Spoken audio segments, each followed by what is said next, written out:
and without a moment's warning, our seemingly solid earth will heave and twist and strain, wrenching our homes in its violent spasm, filling our minds with helpless fear.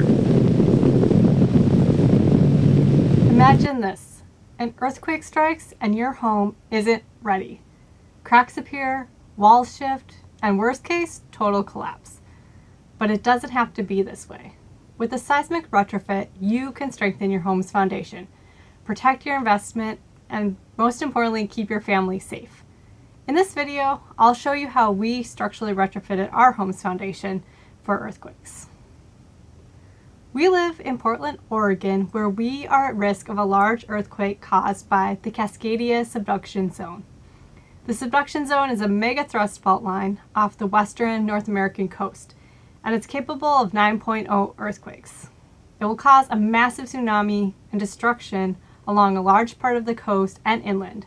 In the PNW, we call this the big one, and most of our bridges aren't expected to survive the earthquake. We also have local faults in the Portland area, and these could also produce a lot of damage.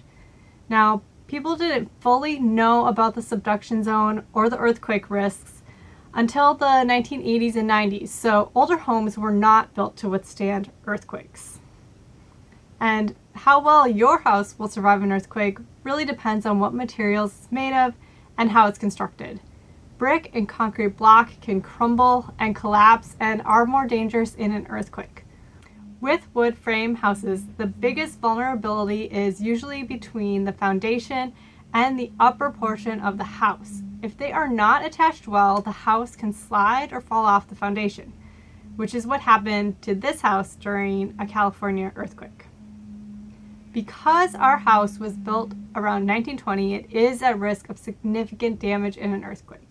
We do have what's called earthquake insurance, but I found out that earthquake insurance really won't cover much in the case of an earthquake, and there would be a large deductible. We would have to rely on FEMA, and additionally, if the big one hits, there are going to be a ton of local issues, not enough places to stay, and I would absolutely love to have a house to make our recovery so much easier.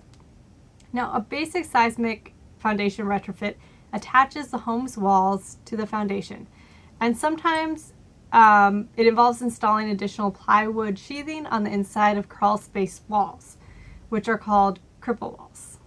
Our house does not have cripple walls, so that makes it actually a little bit easier for us. Now, when we began considering a seismic retrofit, we wanted to start with some quotes from different local companies that do seismic retrofits. So we got 3 quotes, and actually the only one that gave me a correct seismic retrofit solution was Northwest Seismic. All the others missed a crucial aspect of the seismic retrofit, which was really surprising because it is quite simple. Now, this is just a huge warning because I wouldn't have known that they were deficient unless I had done research beforehand. And I would definitely recommend Northwest Seismic. However, we did want to save a little bit of money by doing it ourselves. So anyways, I want to share the process that we went through to do it ourselves. And also just a side note on permits in Portland for seismic retrofits. Currently the process in Portland is a little bit of a boondoggle. They have you submit the plans for your seismic retrofit, and they don't really review them to see if they provide appropriate seismic strengthening.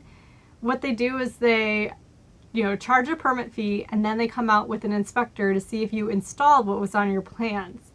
Now, this could be something that won't provide good strengthening in an earthquake, but they could still approve it. So anyways, the process I think is a little bit different in Seattle and San Francisco and California. So that's something to consider if you're doing your own retrofit. Now, to design our seismic retrofit, I used Seattle's Prescriptive Seismic Retrofit Guide, and this is based on FEMA 1100. I also used the Simpson Strong Tie Seismic Retrofit Guide, so you can find those links in the description.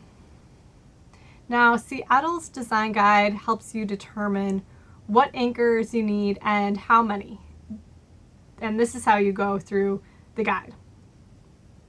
First, you determine your seismic design category on this FEMA map. Portland is a D1 seismic design category. Now, if you want to double check the seismic design category for your exact address, you can use the ASCE hazard tool, and here are some screenshots of how to do that if you're curious. Now, after you've determined the seismic risk category for your home, then you determine the weight classification of your home. On this chart, our home is considered light construction. Depending on what your home is made of, you may need to consult a structural engineer or professional to better determine how to retrofit your home. Once you know what the construction is, then you'll find the applicable chart for the SDS value of your home and also the number of stories. Then you'll look at the square foot of your home and whether it is light or heavy construction to determine what anchoring you need. Our home is about 800 square feet. Now this side of the chart is for cripple walls and this side is for the foundation anchors. Since we don't have a cripple wall, we only needed this side of the chart and these anchors. Now you'll have to reference a guide on another page to determine what an A, B, C, and D connector is. This is what we needed for our home. To anchor the foundation to the wood sill, we needed 5 Type A URFP plates per wall. To anchor the rim joist to the sill plate, we'll need either Type D, E, F, or G connectors. Now, because of how our home was constructed, we needed Type Ds on 2 walls and Type Gs on 2 walls. For the Type D, we needed 13 plates per wall, and for the Type G, we needed 16 plates per wall. So there are a few more pieces that you'll need to do it yourself. For attaching the sill plate to the foundation, you'll also need the Titen concrete anchors, which go through the URFP holes on the bottom to the concrete foundation. And to install these anchors, you'll need a roto hammer and an air compressor to clean out the concrete dust from the holes that are pre-drilled. To attach the rim joist to the sill plate, we needed A35 plates, LTP4 plates, nails, a palm nailer, and an air compressor. Now, we borrowed a lot of these additional tools, but if you need to buy them, that will increase the cost of your retrofit. From a financial and environmental perspective, I really advocate for borrowing through a local tool library or buy nothing group if you have one in your area.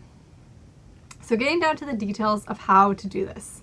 The Simpson Strong Tie Seismic Retrofit Guide, it has all the information and details that you really will need to do your retrofit. Now I pulled some details out of the PDF and they're on the screen here. On the left you have a detail of how to install the URFP plates to the foundation.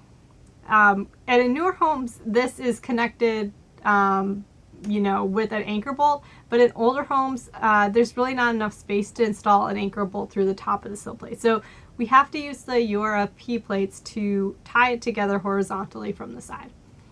Now on the right side, there are some diagrams of how to attach the rim joist to the sill plate using different plate types. Here are some images from our retrofit. On the shorter walls, we used the LTP4s with the URFPs, and on the longer walls, we used the L-shaped A35s with the URFPs. When installing the URFPs, it's really important that the first and last URFP on the wall is installed within 6 feet of the respective corners. And this picture here shows 2 URFPs with the 3 LTP4s in between. Now, you might be wondering, what did this cost? Here's the breakdown. It ended up costing us about $700 to do it ourselves, but it would have cost at least $3,000 if we had, professionally done. And ultimately, I think it was worth it to save over $2,000, although it is absolutely no fun to work inside a tight crawl space. So thank you to my spouse Andrew who did the install. Now, I feel a lot more secure knowing that we're in a much better shape if we do have an earthquake, and I would really recommend that anyone in an earthquake zone to really consider retrofitting your foundation if it's needed. So let me know if you have any questions in the comments. Bye for now, friends.